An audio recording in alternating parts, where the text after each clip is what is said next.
Ladies and gentlemen, good afternoon. Welcome back. And I trust you've had some very good conversations over lunch. I've tried to catch up with a few people, see what the big takeaways have been so far. Where's Michael? Mikhail, where are you? I spoke to you a few minutes ago. There you are, right at the back, yes. He's thinking, what's she going to say? Very interesting conversation about sustainability and the information that Michael wants. He's here from Sandvik. The information he wants is all about ESG, the movement to greater ESG, more transparency there. So I think very pleased so far he is with the conversations having. And then actually, where's Diana? There. Hello. Diana, originally from Costa Rica, we had a great chat about Costa Rican politics, now works in Switzerland. She works in sustainability, but said the conversations around geopolitics have been absolutely fascinating. So I think that shows this is the place where you get different sections of the industry, as well as different areas of the entire value chain, but different sections coming together to have those conversations. So we will build in more time for those at the end of the next session and also tomorrow as well. It's in the conversations that the work really happens, isn't it? So let's move on now to our third session of today, and we're going to look at cobalt as a global resource. So this is really looking at the geographic intensity of cobalt, how that may be changing, how different countries are now positioning themselves and seeing themselves. So to moderate this session, please welcome the Head of Communications at the Cobalt Institute, Marina Demidova. Hello everyone and welcome to the third session of the Cobalt Congress. My name is Marina Demidova. I'm the Head of Communications at the Cobalt Institute and I will be your moderator for this session. The topic of our discussion today is the cobalt as the global resource. But before we dive into the session, can I ask the audience, do you think, after the DRC and Indonesia, as discussed today, which country has the highest potential for growing its share in the cobalt market? Can shout out.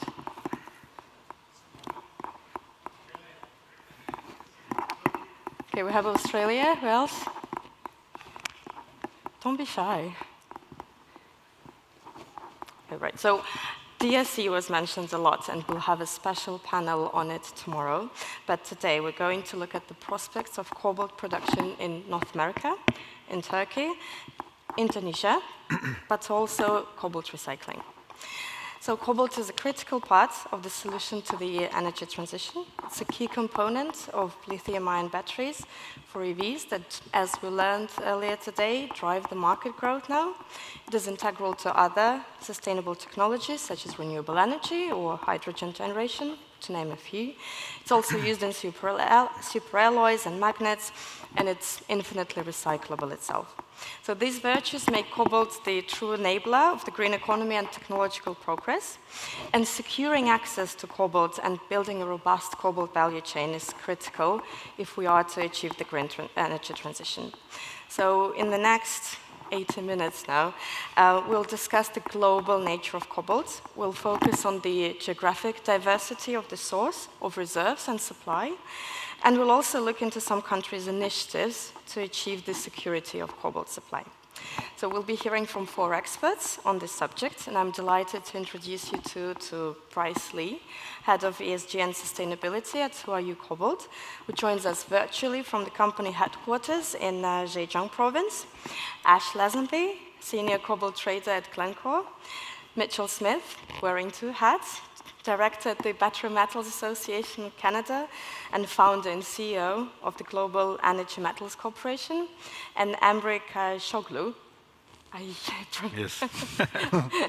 It's worked on that. Also in 2 hats, General Manager of Bakir and Managing Director at ICoNiChem. So I'm also delighted to welcome you, the Cobalt Congress audience.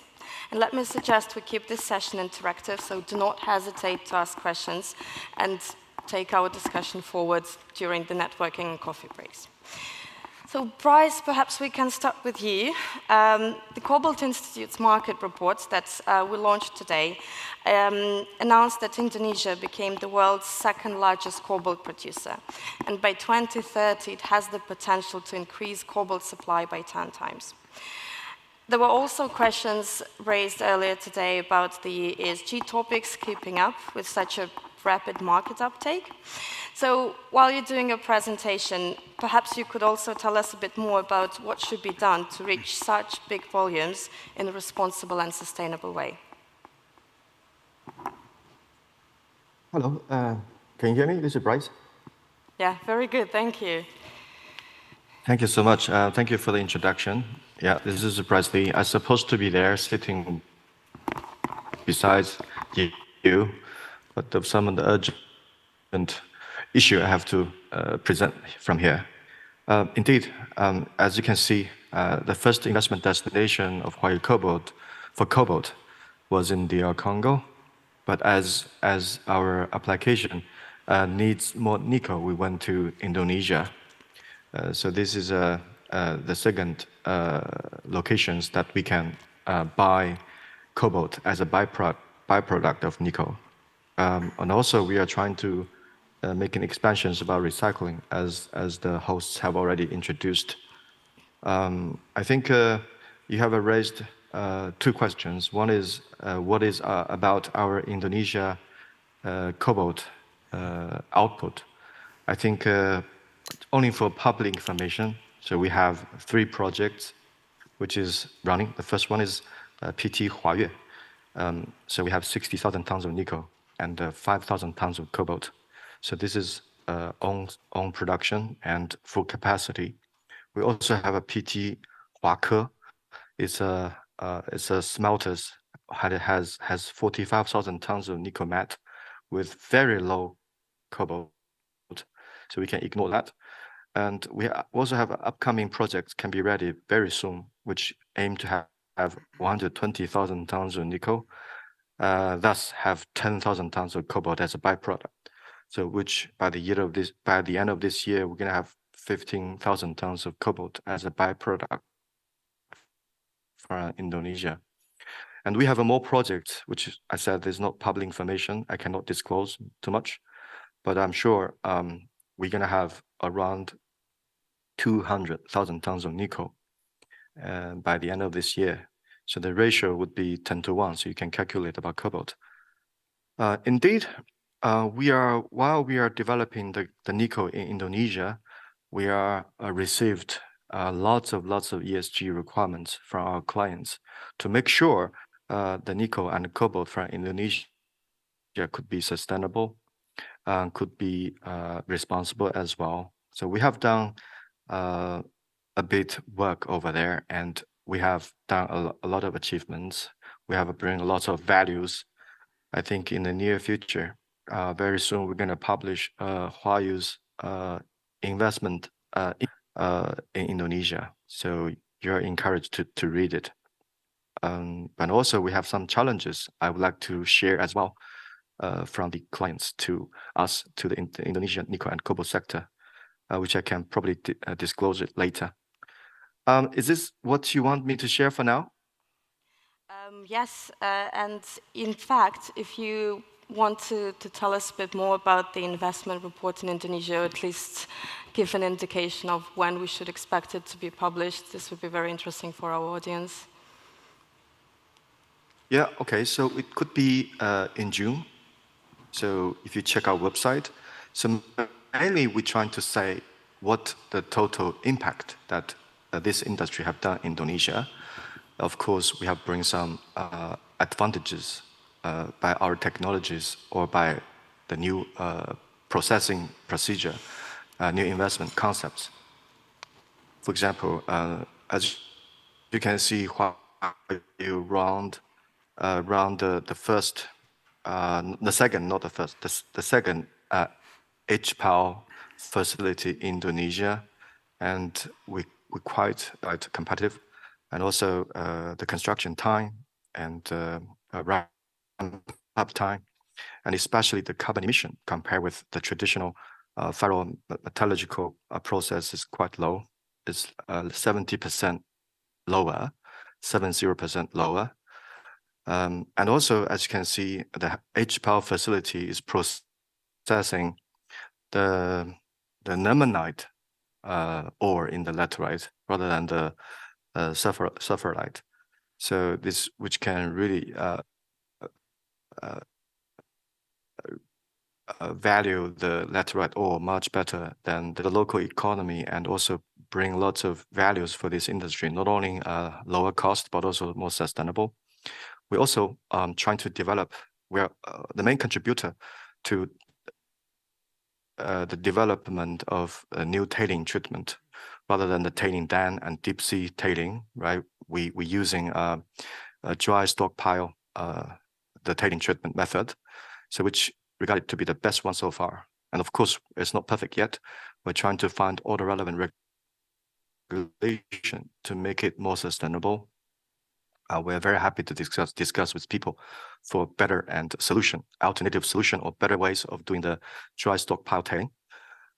Also, for the ESG standard of the HPAL, we're trying to using the international standard more than just the hosting countries, Indonesians, but for example, the IFC ENS performance standard to analysis our project. I think the most challenging part would be the mine side, the laterite mine. I think we have lots of expectations for the mine to be compliant in an ESG perspective. We heard about IRMA, we heard about ICMM, we heard about TSM, we had heard about lots of standards.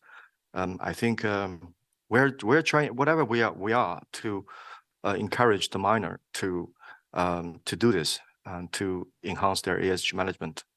So, but also we need helps from downstream clients and all the other parties. For now, IRMA is a little bit too high.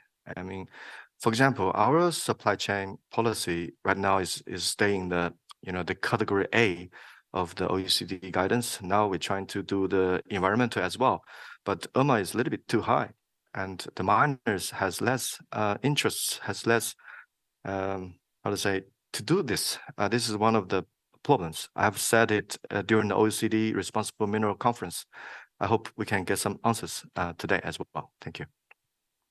Thank you, Bryce. You mentioned tailings, and Emre is here today. We'll also elaborate on this topic a bit. Perhaps one quick question to link on what we discussed earlier. Previous session was on the geopolitics of cobalt, and the rapid expansion of cobalt production in Indonesia is mainly driven by the Chinese companies. Do you think the US Inflation Reduction Act that aims to reduce reliance on China through the EV supply chain, do you think the US IRA has the potential to change these dynamics? I think yes. For sure, at least could slow it down. So now, can you hear me? Yes. So I think could slow it down. So now the investments has to also pay attention to, the ESG topics, and main concern for all the investors to think about. And so this ESG concern is not only to the investor, but also for the bankers and for every sector. So I think this at least could slow it down. This is what I think. Thank you. Ash, over to you. Yesterday, we all followed the news. Glencore announced its plans to build Europe's biggest electric car battery recycling plant. Perhaps if you can say a few words about what drives Glencore's interest in recycling, and I know that you prepared a few slides, so yeah. Go ahead, floor is yours.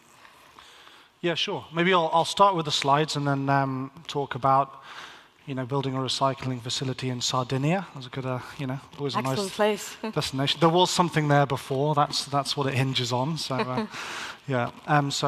Just prepared a few slides. Some of them I'll run through quite quickly. But I think everyone's familiar with Glencore, but just up front, in terms of being a producer of the critical minerals that are essential to the electric vehicle revolution, we I guess, stand front and center, being the largest cobalt producer, at least today, and also one of the largest on the nickel side, and we're obviously a big trader of those materials as well. Copper, and also from a lithium perspective, while we don't produce it, we certainly do trade it as well. And recycling, to partly answer the question, is now identified within our business as one of the key pillars. We're actually already a very substantial recycler around the world, whether that be electronic scrap, but also lithium-ion batteries as well out of our facilities in Sudbury in Canada. So it's really an expansion on that.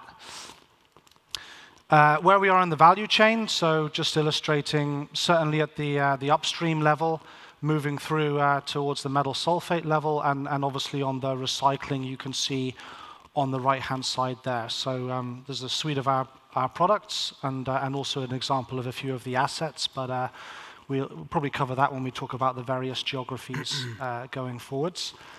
A few stats, so 44,000 tons of cobalt last year. This year's guidance being, I think, 38,000 plus or minus 5. So to use a technical term, a little bit of wiggle room. And then that would make us, certainly last year, around 25% of global production. Key within our business is sourcing responsibly. And one of the things, the core of our business is more so on the hydroxide. And that's where we formed a number of long-term strategic partnerships to help accelerate the EV revolution.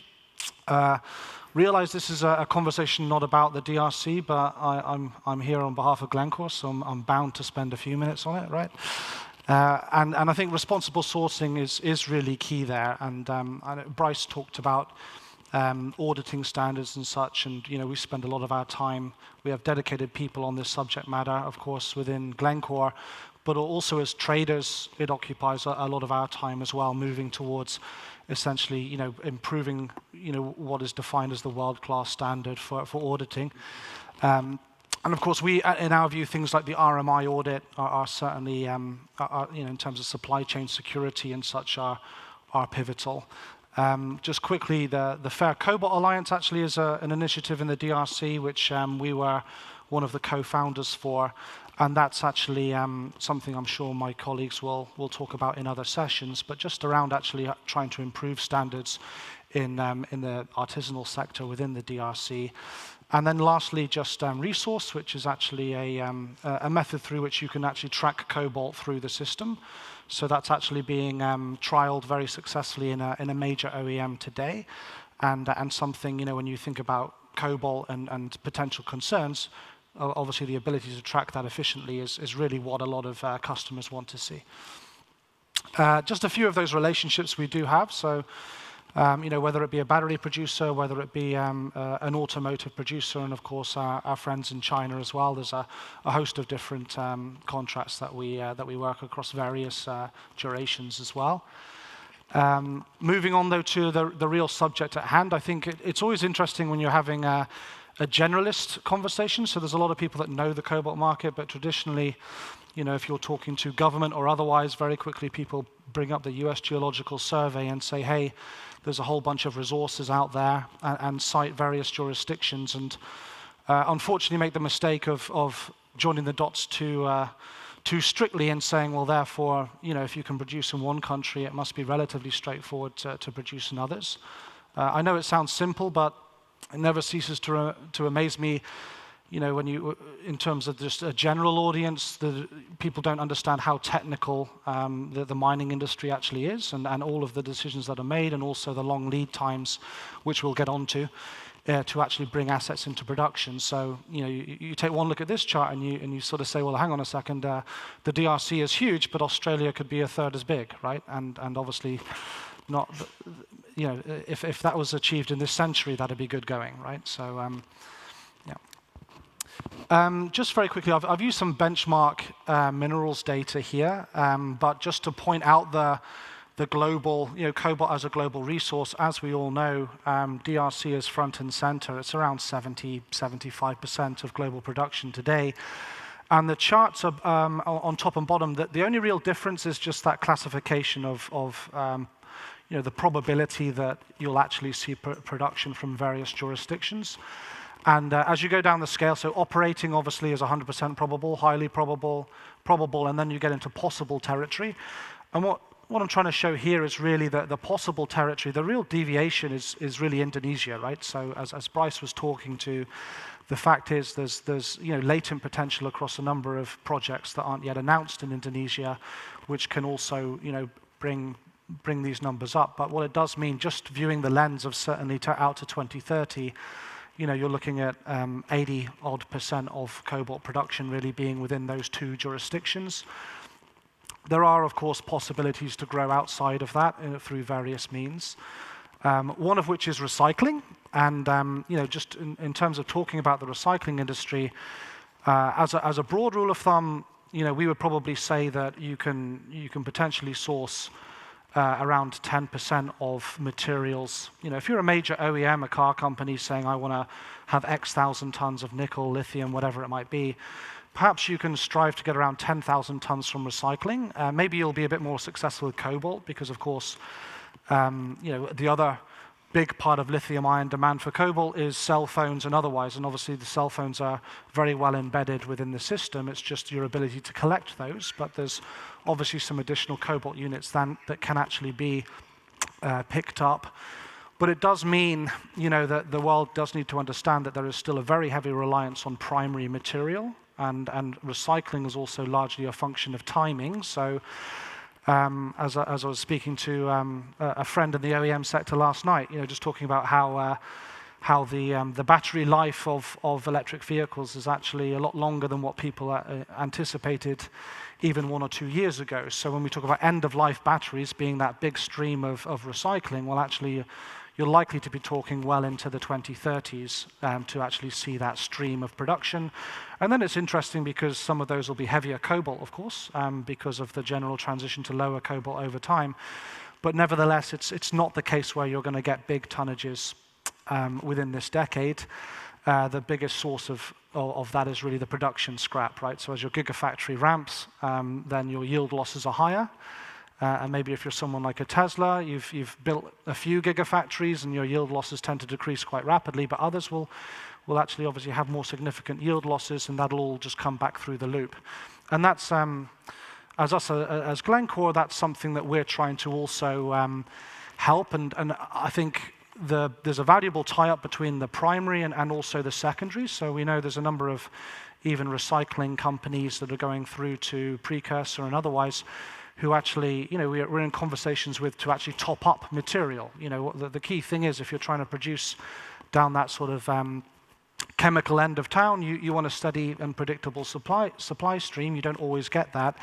And you can also have some, to some degree, a balancing factor then coming from primary sources of nickel, cobalt, in various sort of sense. So a quick map of where we are. A bunch of this is actually electronic scrap, so also things like copper and PGMs.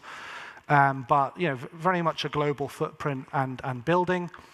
Our numbers, relatively small. Certainly, if you compare it to the Chinese recycling industry. One thing I didn't mention was, in a previous slide, China is around 80% of the global market, and is, looks to maintain that market share. But we're obviously doing our best to try and actually expand out capacity in the West. And to give you an idea, those are the figures for our recycling efforts last year. And then a few of those initiatives that we're actually involved in. So our friends at Li-Cycle, so we made a $200 million investment there last year. And then the news flow yesterday was around essentially building, as they call it, a hub. So taking in black mass through their spokes. So scrap comes in, produce a black mass, and then that'll feed into the hub in Sardinia. Which will then produce the copper sulfates, cobalt sulfates, and battery-grade lithium as well. And obviously, as Glencore, we can also help facilitate the accumulation of black mass. And it really, that should be quite a significant asset for the European recycling efforts. US Strategic Metals is a company actually based out of Missouri in the United States. They have a legacy cobalt mine that was actually mined back in the 40s or 50s. It's very interesting story about tailings or reclamation within an EPA superfund. So they first of all reclaimed the site, and now they're looking to actually do a brownfield development of a cobalt primary resource in the United States, plus a hydromet then that will treat black mass and produce these battery-grade critical minerals. And I really view that as it's a partnership as well in the sense of an expandability, right? It's a means to actually grow another hub in a jurisdiction like the United States, where they actually have a permitted solution, which is somewhat of a rarity. And so to what degree you can scale that and even move a bit more downstream, you know, they can bring in a precursor partner and you can actually join the dots and in the US have a fully integrated supply chain. Our friends at CTT were in Morocco, where we have a recycling partnership there as well, which is due to commence later this year. And then also in a number of the Asian jurisdictions as well, in India, in Thailand. There's a typo here, because Ace Green and Lohum, it looks like from the description they're doing exactly the same thing, but that's a copy-paste. But essentially, again, Glencore is looking to either help supply the feeds and or the offtake of those materials then that will plug into a sales and essentially building in a menu for car companies and battery producers if they want X thousand tons of cobalt, nickel, lithium, how much we can try and source from primary sources as well as secondary. And just one last word then I guess on the Sardinia aspect. The reason why we're there is it's an old lead zinc smelter refiner. Power costs, amongst other things in Europe, make it a very challenging environment to do zinc and lead smelting. There's an existing hydromet facility there. Obviously, it's a good permitted solution, so it's quite a neat solution to repurpose an existing industrial site for the benefit of the future-facing commodities. It's not the only site that we have in our asset stream where you could look to do a similar thing. So quite a neat solution, and also it's in Sardinia, which as site visits go is pretty cool too. So, yeah. This is maybe where the next Cobalt Congress should be. Yeah. For the site visits. Yeah, indeed. I just wanted to pick up on a figure that I saw in your presentation. You mentioned Glencore recycled 1.5 kiloton of cobalt last year. With this decision on Sardinia, do you have an estimate of how much cobalt you can recycle, say, by 2030? Yeah, I mean, it depends, right? The asset has to undergo a feasibility study. I think in the press release we said of the order of 50 to 70 odd thousand tons of black mass. So then it really depends on exactly what your feed then is, right? To what degree it's geared towards LCO versus NCM. But it's certainly going to take you into the thousands of tons, right? If you think of black mass generally having of the order of maybe 30% metal content, and just what the broad, what the broad sort of spectrum is, it should be thousands of tons certainly. Yeah. Recycling is clearly becoming a very interesting topic. Mitchell and Emre, what's your take? Do you think there's any recycling opportunities? What are the recycling opportunities in North America and Turkey, respectively? Actually, I'm going to start asking a very short question to Ash before I start my opinion. Not a hard one. No. I haven't seen any lithium on the 2022 figures, but I saw that U.S. strategic metals are recovering 100%. So your partnership with U.S. strategic metals is starting from this year? Yeah. Okay. So the other ones are not recycling lithium yet, or? Yeah, I mean, most of them are looking to recycle lithium. Okay. Yeah, exactly. And that is it's certainly the key thing, right? It's kind of the holy grail. If when you look at the balance of value in black mass, to have a sustainable long-term business, it's obviously lithium is where you want to focus a lot of your efforts. So yeah.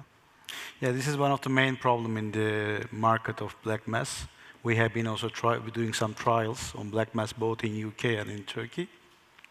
But one of the struggle we have, in case if there are companies recovering lithium, the black mass price is, and you can only manage to recover nickel and cobalt, then it's more expensive than, you can sell those products. So you have to find a way to recycle lithium as well. This is what we are working on in both plants. Otherwise, before that, last year we also tried several hundred tons, lots of, I mean, several container lots of material. And we could manage to, you know, lithium, I mean, cobalt and nickel, but we are working on lithium as well. And we believe that, I mean, after 3 to 5 years, 7 years maybe, maybe 30% of the market is going to come from the recycled material. Mitchell, what's your take? Based in Canada, in Vancouver, what are the recycling opportunities for Canada and North America more general? For sure, you know, and I agree with what Ash said before in terms of the availability of the material. You know, the life of the battery packs and vehicles, etc. It's increased quite a bit, and that longevity, I think, is going to affect the ability to recycle. You know, certainly it's the way for the future, but at this point in time, I think the dependence really is on minerals extracted using current technique. Actually, in April this year, Apple announced that it would use 100% recycled cobalt in its batteries by 2025. Question to the whole panel, and Bryce, if you're still with us, feel free to chip in. Do you think other companies will follow this example, and how fast do you think this will happen? Well, as also one of the major cobalt producer, our clients for sure have chased a recycled portion a lot. But I think there's always a closed loop to target, and in my word, there's not much of free recycled cobalt. It's always related to their own production. They always want the cobalt back. But in general, I don't think the recycled cobalt is enough for now.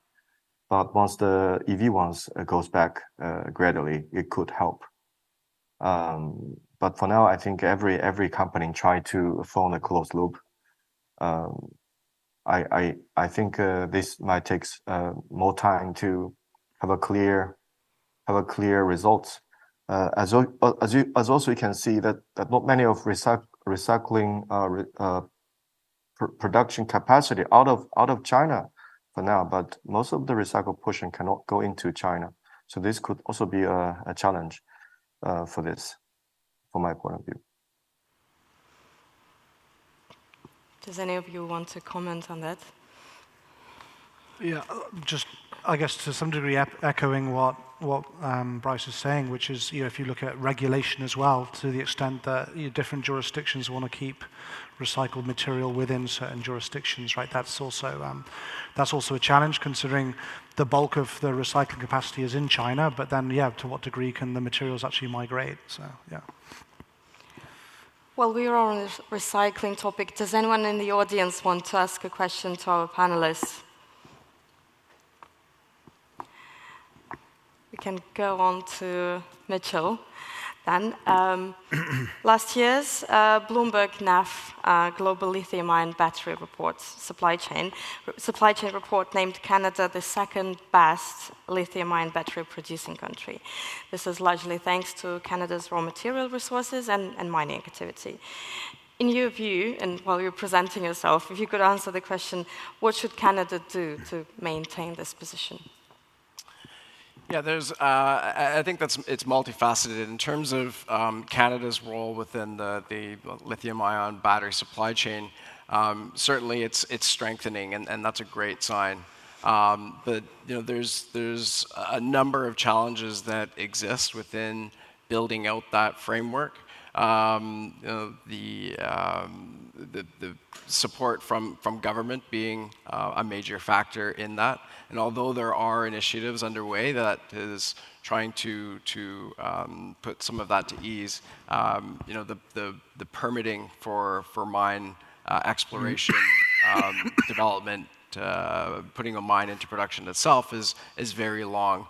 The panelists earlier on in the session, in session 2, had talked about that. It's 15 years to go from discovery to production, if not longer.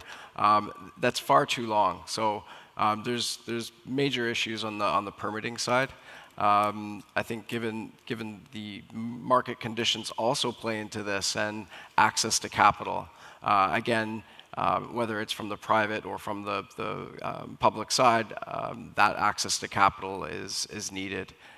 We've seen a number of investments into the space, into Canada, and because of some of the attributes that Canada has.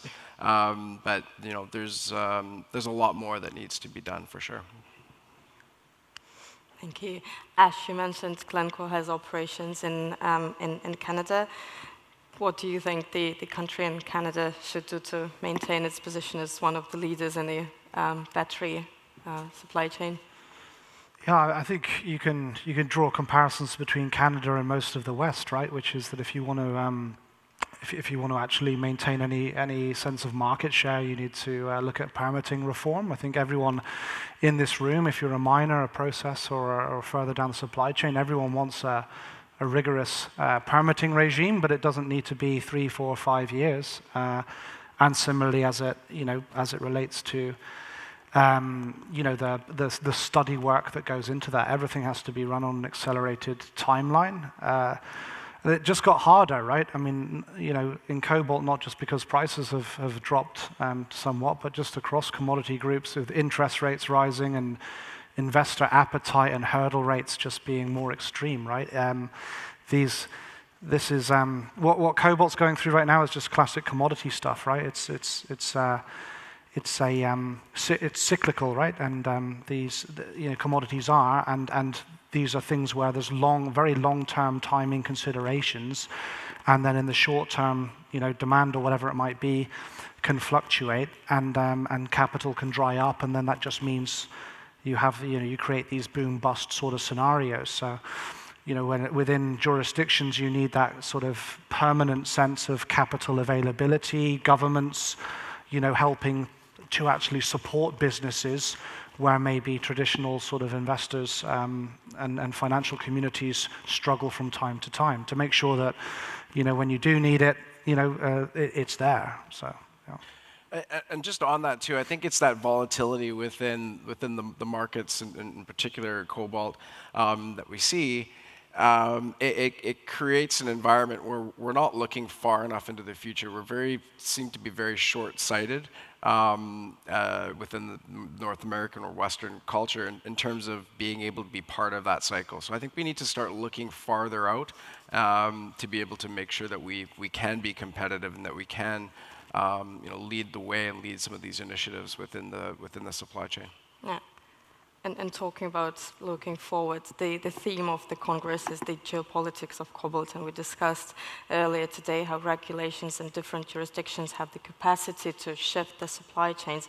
So question to you, Mitchell, the US Inflation Reduction Act, do you think Canada can benefit from the US ambition on this, and in what way? Yeah, and we already are. I mean, Canada has a number of incentives that they've put forth with part of the critical minerals materials strategy. Our budget that was just announced on the federal side was, there was a lot of recognition that Canada has a role to play within the critical minerals supply chain. There's tax incentives, for instance, that have gone into not only the exploration but also into innovation. They recognize that there's an enormous opportunity for job creation within the country. So putting in place some of these initiatives, piggybacking off of our much larger brother to the south, but being able to capitalize on some of those initiatives.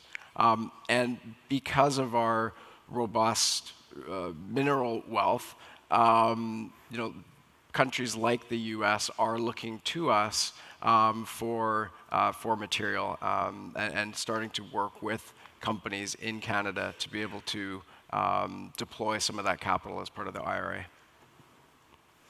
Thank you. Emre? Yes. Over to you. You're General Manager at Bakir, Managing Director at ICoNiChem, a Turkish, a UK company. Can you tell us a few words about what the companies are doing? What's your vision? Can I go through the slides? Sure. Do you mind if I wake up? No, not at all. Ah, okay. I feel more comfortable. Okay. So while we are waiting for the slides to come, actually it's not a presentation but story. We have started this story in 2008. After 2008, after we find out that we have a high cobalt high cobalt containing tailings. So the Kure mine, which is in the Black Sea, yeah, I think we will see now. So the Kure mine we have is, we acquired this mine in 2004 from privatization. And that mine was, in 2008, once we understand, it was our first mining experience for us. Once we understand that there's a high cobalt content, actually also the price peak before the Lehman Brothers crisis also helped us to figure out that there is a lot of value in there. We decided to search for a technology to recover the cobalt and other metals from the pyrite tailings. So as you can see with the blue color, we have a plant in Mazada. And that Mazada plant is just founded to process the tailings of Kure and the whole production of cobalt coming from those tailings. And as we have,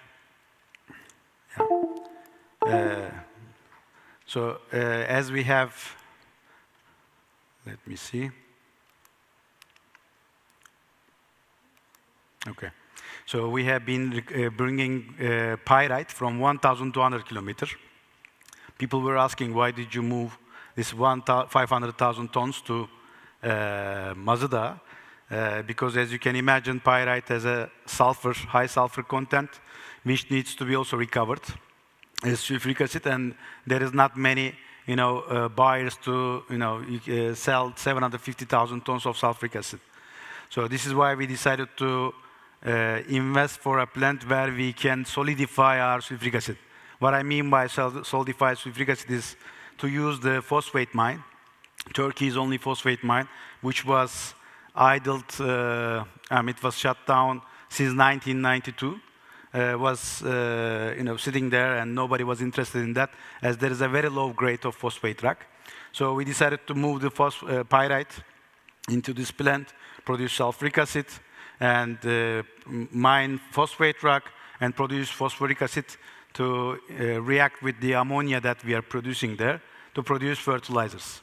So then the leaching site is also generated as almost 2,500 tons of cobalt, which is coming totally from pyrite nowadays. And a little bit of copper, which was the recovery loss of our copper flotation plant in Kure. So it's, as you may all know, the recovery rate is 85%. So it's only 2,000 ton remains in the tailings, and we are also recovering that. And zinc, which is 0.4% in our pyrite, is also recovered as zinc carbonate, 1,000 tons of zinc carbonate. I just saw the US Geological Survey didn't mention actually 0%, but maybe this was because we were not mining cobalt. We're just processing the tailings. I want to believe that way. Okay, so we have been producing also electricity from our process because we are oxidizing the sulfur, which generates waste heat, and we are generating 70%, 75% of our electricity from the waste heat. So these are the products. So recently we have started to recover nickel from our process as well, with ion exchange process. By the way, I forgot about the iron. Iron hematite is now also, after we recover all these metals, the remaining is the iron hematite, which is now sold into steel industry for pelletizing plants, and now we have decided to invest for a steel plant in our own facilities as well. So in 2 years' time, our integration will also include steel production. Okay, you all know this. I just want to speed up a little bit because I also need to mention about ICoNiChem's background. So this is the process. I will also pass that.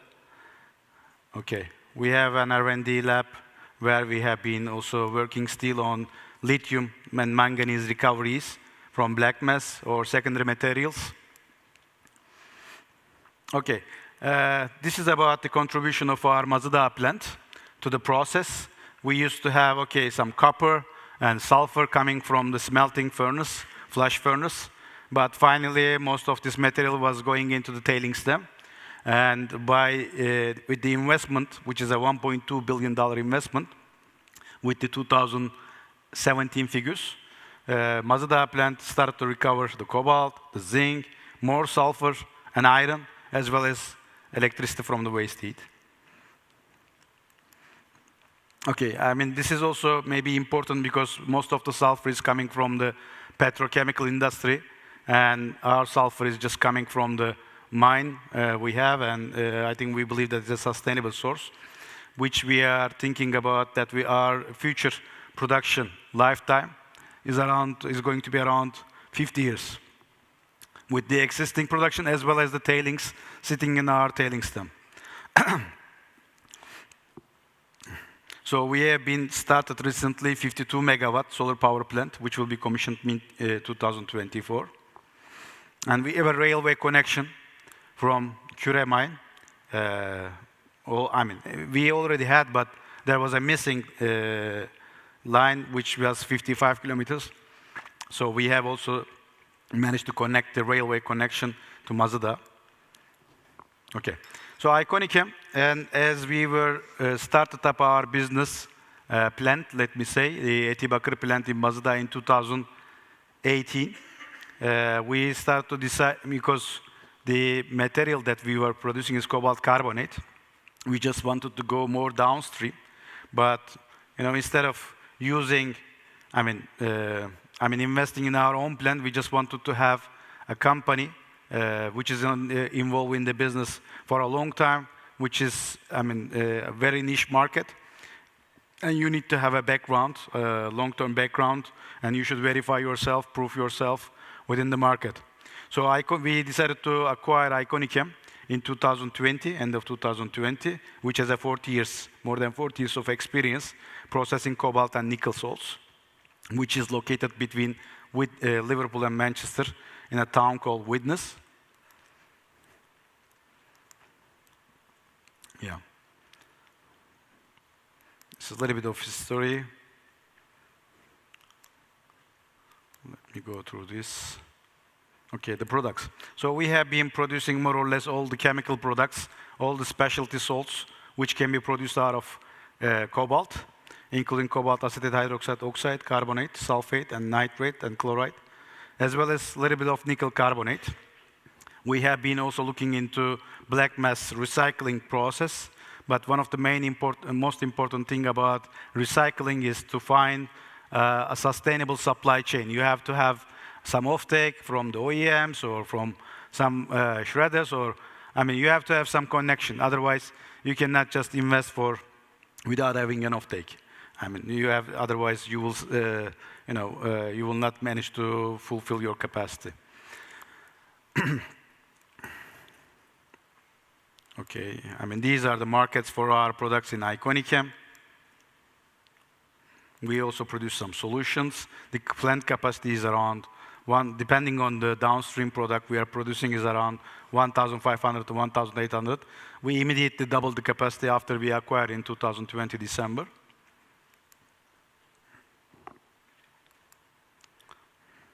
Yeah. I think I am.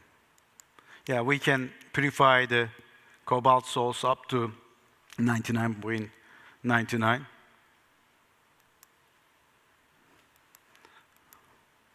We also produce nickel carbonate nowadays, but we have been also considering to produce nickel sulfate in case if we start black mass recycling. These are some small investments after we took over the business. These are some projects we had with the Faraday. I already mentioned black mass recycling.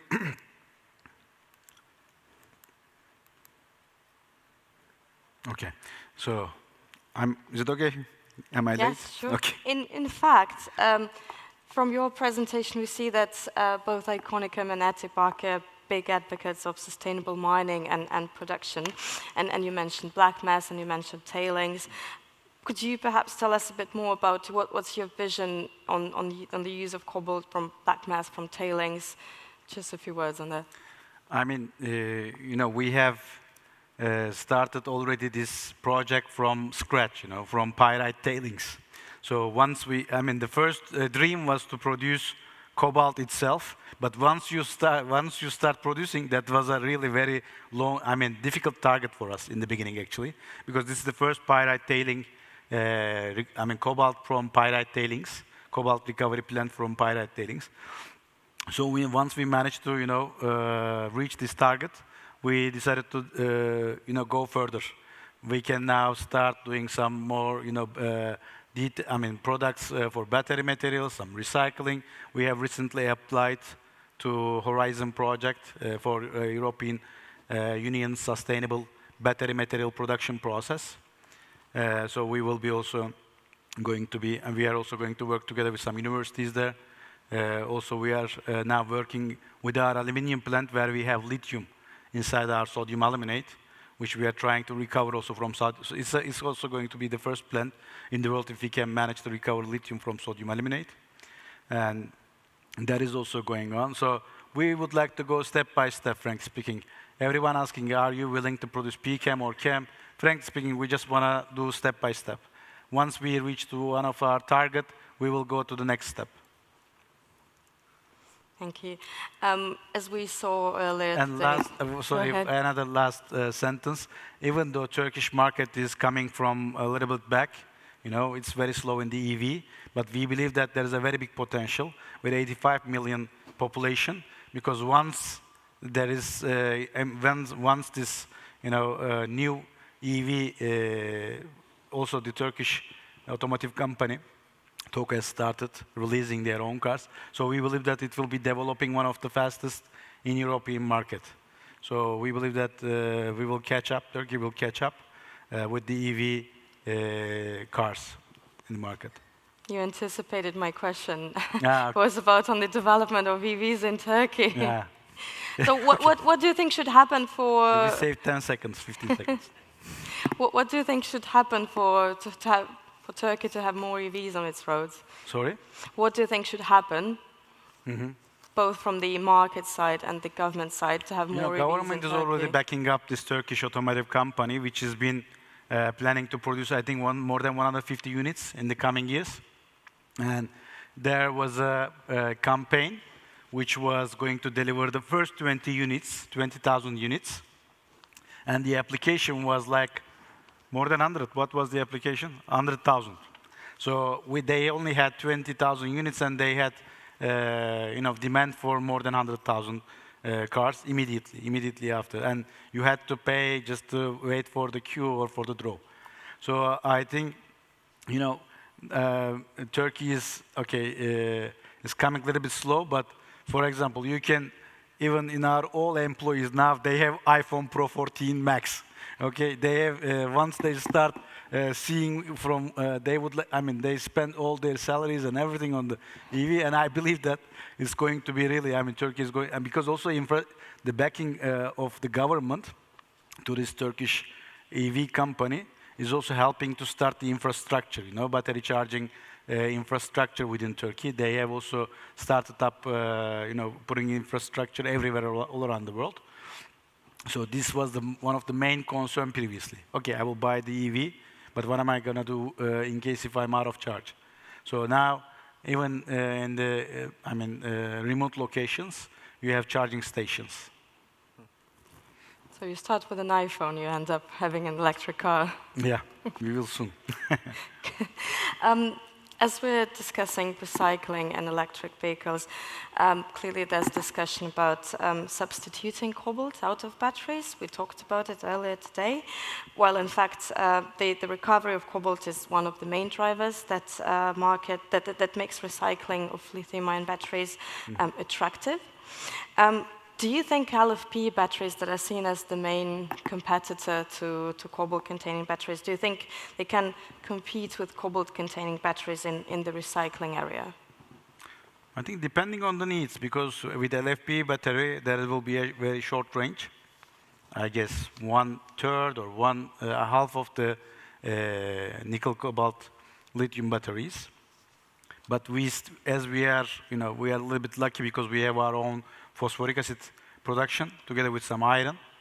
We have been also working in case if we can find some opportunities to develop, because I mean, if you're not a gamer, you are not going to buy the best computer in the market. If you are going to just travel within the city center, I mean, go to 10 kilometers and back, that will be also going to make sense, because not everyone is making 600 kilometers with one charge. I mean, if you are going into a different city every day, that may be also then needed. So people, I think, will need to find out their needs. Okay, I mean, in case I'm going to just use this car while I'm using in the city center, I think LFP would work as well. But people's demand is very raw now, and people are just EV. I mean, they don't look into the details of some people, yes, but most of the people is just checking if it is an EV and EV. I mean, if it is LFP or the range, or if I'm going to use this for, maybe people will start buying another car for city center and another car for long, trips. So this is, I think, what is going to happen. Even though we have been talking about having, the EV industry is growing, I think it is still very premature.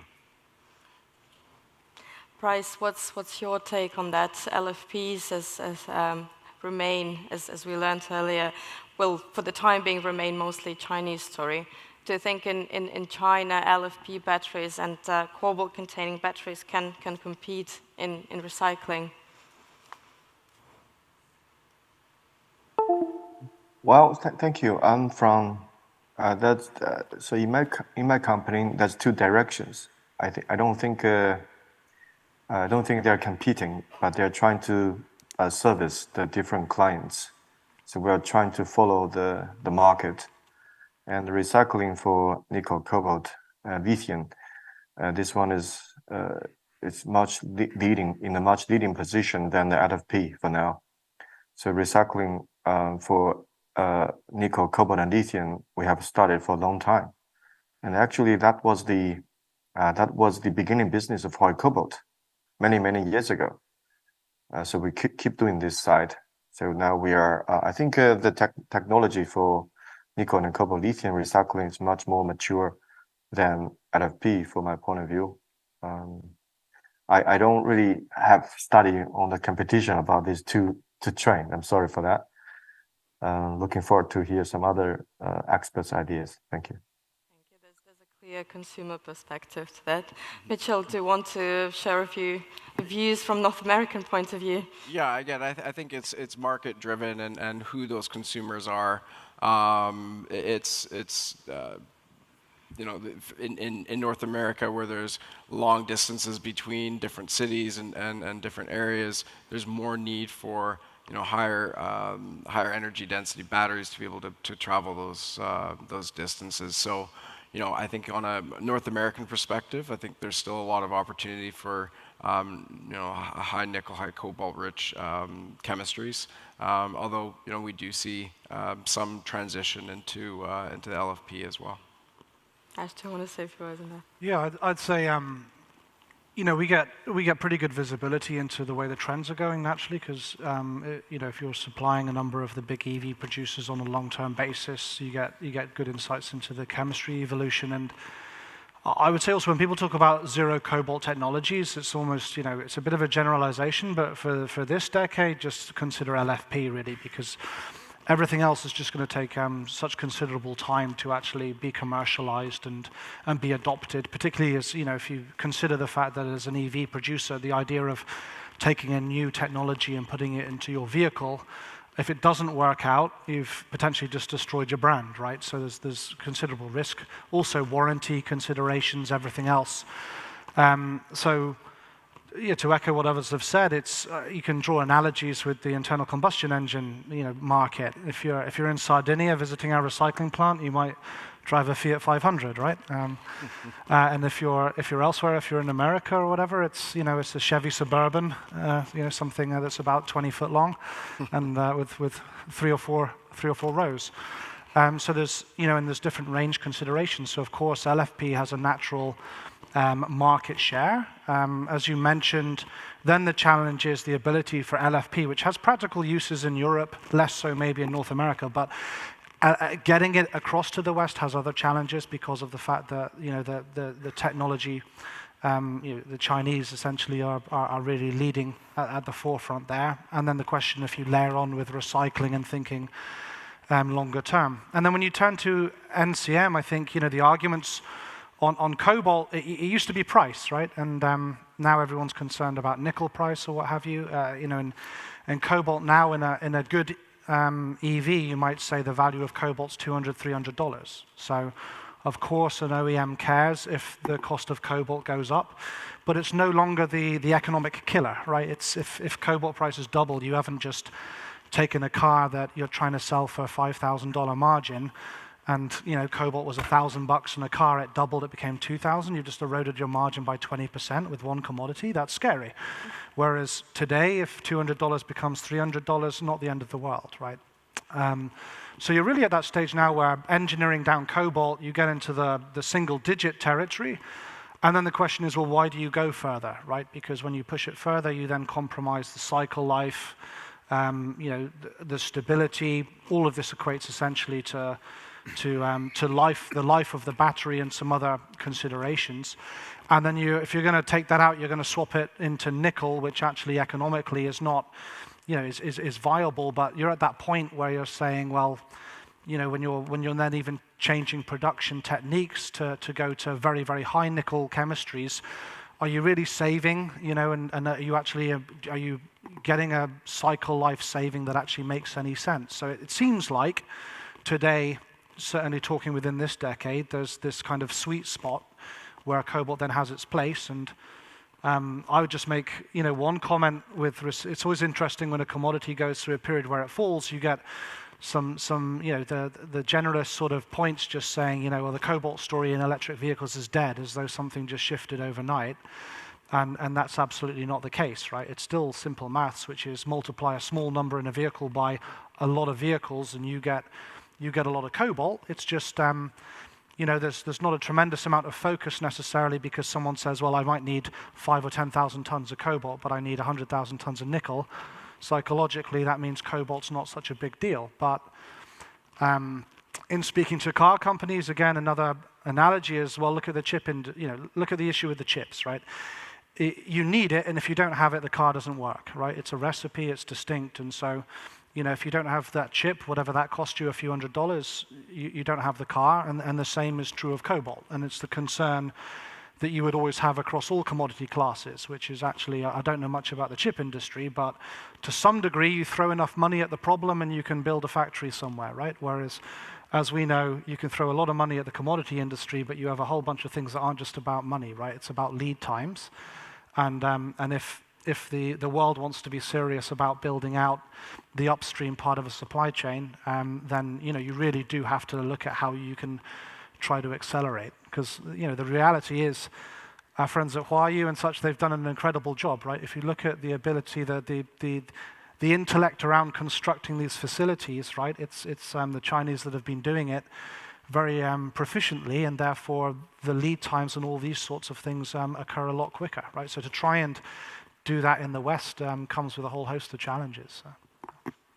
I know we have a few representatives from the downstream and OEM companies in the audience in case you want to comment on LFP versus NMC. Do you have any questions on the use of batteries in electric vehicles?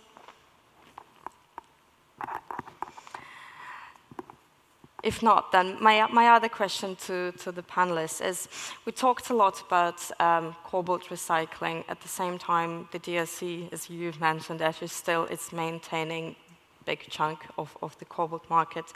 Do you think cobalt recycling can ever challenge the DRC's dominance in cobalt supply? How do you see this working out together? I mean, at the end of the day, even if you want to recycle, use recycled material, you have to have the primary material first, then recycling. So even if the 100% recovery rate, it is not going to be more than 50%, which is not possible. So I believe that it's gonna be maybe when the market is, you know, it's big enough after 5 years, 10 years time, when it's saturated, I think there will be 30%, 35% maximum. This is what I'm expecting.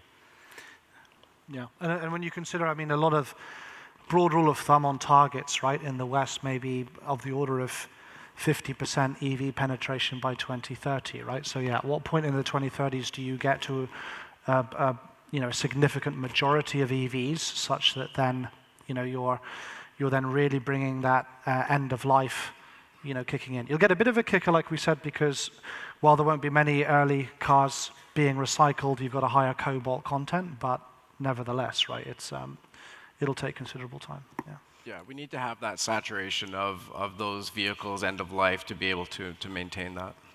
Yeah. Bryce, do you want to add anything to that?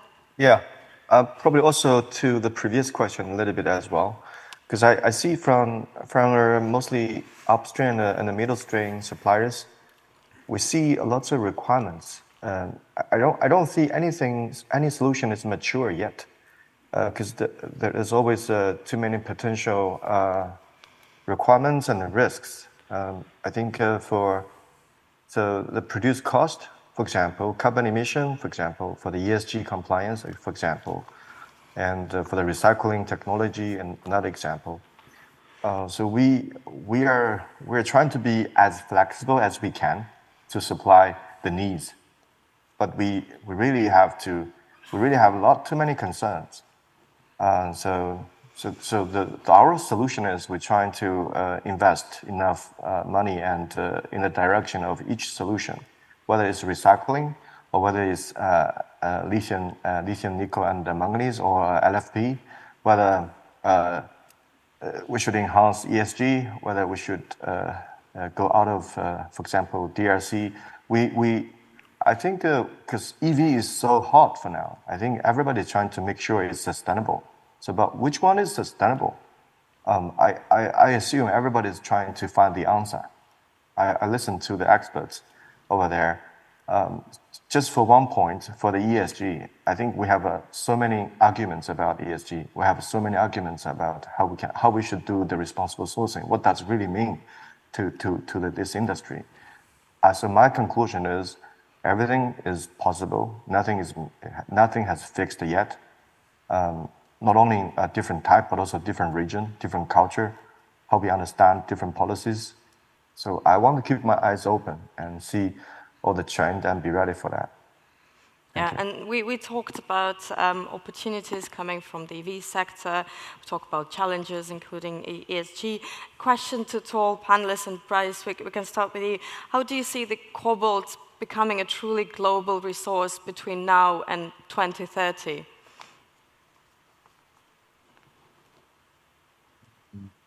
The cobalt has a lot of applications. To be honest, when I joined the cobalt industry back to 2005, I heard about the EV potentials, and it takes around 15 to 17 years to come to a mass scale.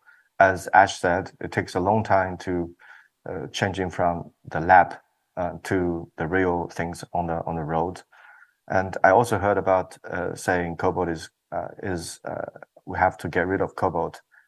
But I don't think cobalt plays very important roles, not only in the EV sector, but also other applications. So cobalt, as Huayou Cobalt, we have two business trend. One is, of course, the lithium-ion battery fields as a cathode, but also the cobalt new materials for energy storage system, for ceramic carbide, for the traditional those fields. I think those applications will be there as strong as it was. We probably pay too much attention to the EV sector and ignored other applications. So my guess is cobalt will still increase till the year you mentioned. Thank you. Ash, what are your thoughts on this? How do you see cobalt evolving by 2030? No, indeed. I mean, if you look, we haven't really talked about markets, but the primary reason why the market's done what it's done on the demand side is not really to do with electric vehicles in the last 12 months, right? In terms of cobalt prices, it's because you had consumer good demand actually dropping. And if you, as a broad rule of thumb, in 2022, had it been a normal functioning year, you can roughly split cobalt a third in terms of demand. 2/3 of that pie is lithium-ion batteries, but pretty much it was a question of, is this the year that EVs overtakes consumer? And yes, it was, but that's because consumer sucked, right? But that again, like cobalt as a chemistry within cell phones is the chemistry. I mean, it's there's others in the room that would know more of this than me, but we also. We speak to the companies, and that there is not a significant shift to move to something that's not an LCO, and it's another very important consideration. And there's, I think, the thing that's very hard to model are those parts like all of the other applications that you can have in lithium-ion batteries. So whether you're looking at 2-wheelers, 3-wheelers, whether you're looking at power tools, all of these things where lithium-ion batteries. I mean, if you can run a car, you can run a lawnmower.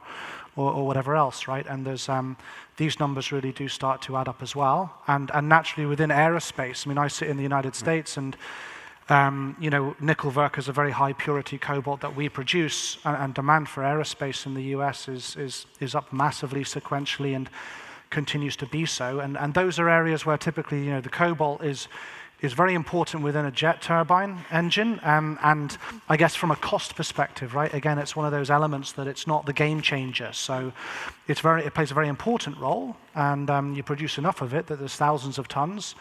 Not an industry that's going to migrate away from cobalt consumption. So it is multifaceted for sure. And then when you get onto the jurisdictions, I think there are opportunities to grow cobalt in the West. As we've sort of talked to, in my neck of the woods, there is cobalt in places like Idaho.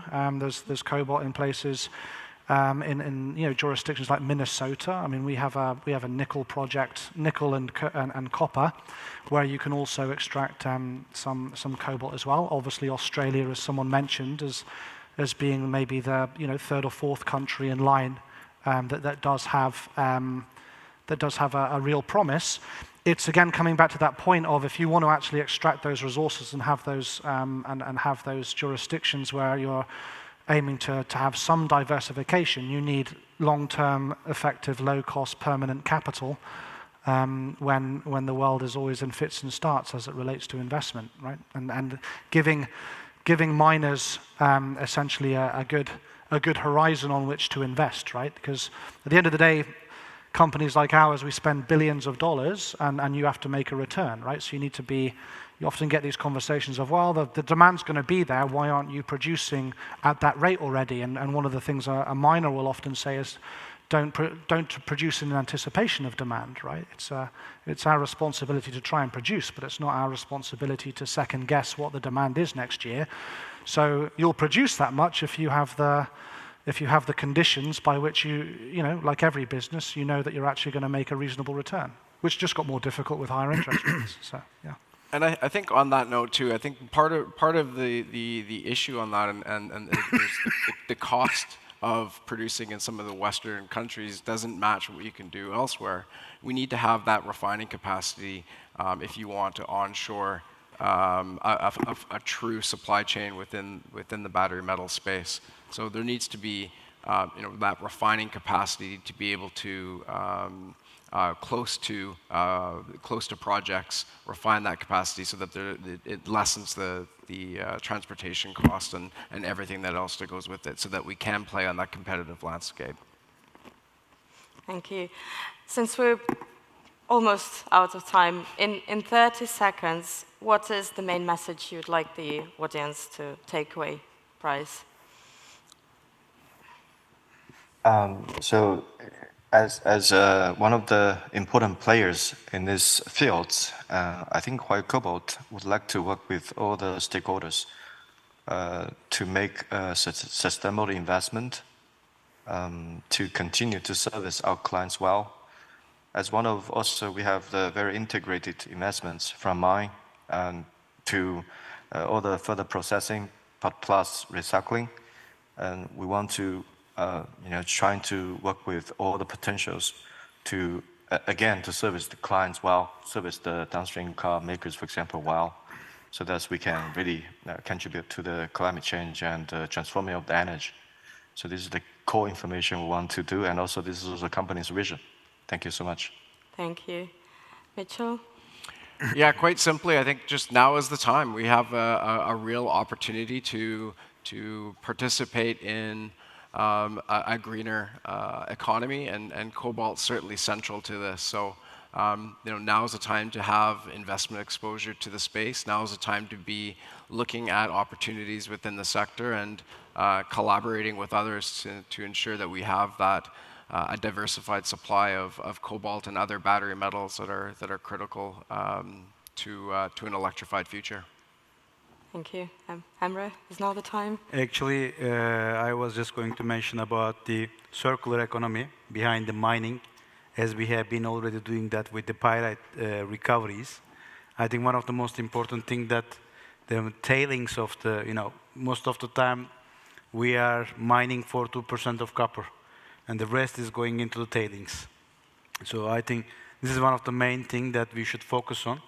And as a company, our vision is to recover every single element in a bunch of ore or overburden. We need to take every single element. We don't see any of these elements as impurities. Every impurity or every metal in its inside this bunch of overburden or ore has a value. So we need to focus on recovering all these, even though if they are, for example, we did for the nickel. I mean, out of 500,000 tons, we have been just recovering 25 tons of nickel.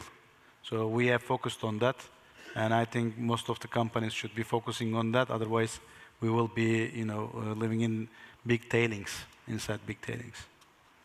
Ash, your message. No, I think that all helps from an ESG perspective, right? And to the extent that there's further loops, where, I think you see it across a lot of major mining operations, right? The recoveries are such that actually a lot of material is lost to tailings, and there's an opportunity there. Maybe two comments. Maybe I'm obsessing on the cyclicality of metals a little bit, but I would say one thing is, the classic thing is normally when you're looking at certain commodities, the one you should be looking at is the one you're not. Look at lithium, right? It was abundant. There's no point getting into lithium, and lo and behold, look at where the lithium market is today. You can draw comparisons, obviously, with cobalt, and as it relates to if you're looking at trying to diversify the resource base today, right? You've got to take that long-term view. Just specifically as a company, along similar lines as Bryce mentioned. I mean, as Glencore, we also, our strategy is to look to advance this, and we're always open to ideas, right? As a company, we try to be quite entrepreneurial, and you'll have seen one of the ways in which we're doing that is joint venture structures and such, where we're looking at how can we actually help other businesses to actually build a footprint as well, like some of the initiatives that we're doing in Europe and in the West. And that's obviously, whether that be marrying recycling with primary feed, there's a host of potential opportunities there as well, where we can also expand and diversify the resource base, whether that be cobalt, or, I mean, we almost use interchangeably now cobalt, nickel, and lithium when we have discussions. So we're always happy to hear ideas. Yeah. Thank you. So I picked up sustainable and integrated investment, circular economy, opportunities, and staying entrepreneurial, and now is the time, clearly. On that note, please join me in thanking this fantastic panel.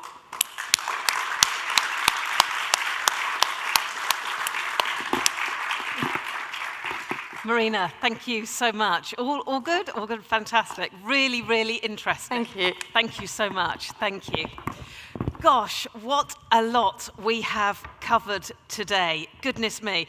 I thought it was worth just taking a couple of minutes just to almost bring our thoughts back into some semblance of order, as there's been so much. We started this morning talking about Indonesia, its place within the industry, its changing place, what the possibilities could be for Indonesia, but the challenges as well. Hands up, who's going to be talking about Indonesia tonight in their conversations? What? All right, so, yeah, okay. That's going to be a very busy conversation.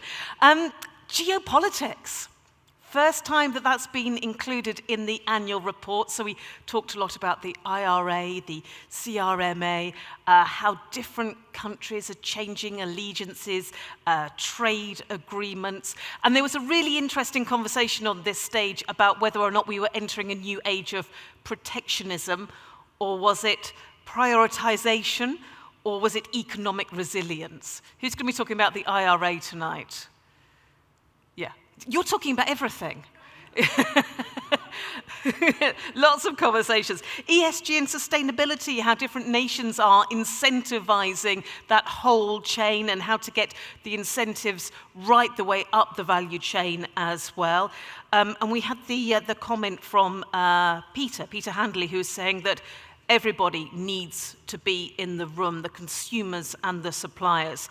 Recycling, talking there about how maybe recycling is not so much the big topic for now, but it will be at the end of the battery life of the EVs. And actually, coming on to that, a quick comment there, maybe there's been too much emphasis on EVs and time to look elsewhere as well. And price. Who's going to be talking about price tonight? Yeah. I know you will be. Is that just Robin's talking on her own about price this evening? Recycling as well. Okay, who else talking about recycling? Yeah. What are you talking about tonight? Recycling? Maybe? Yeah, a little bit, yeah. Fantastic. Look, there's going to be some really good conversations this evening.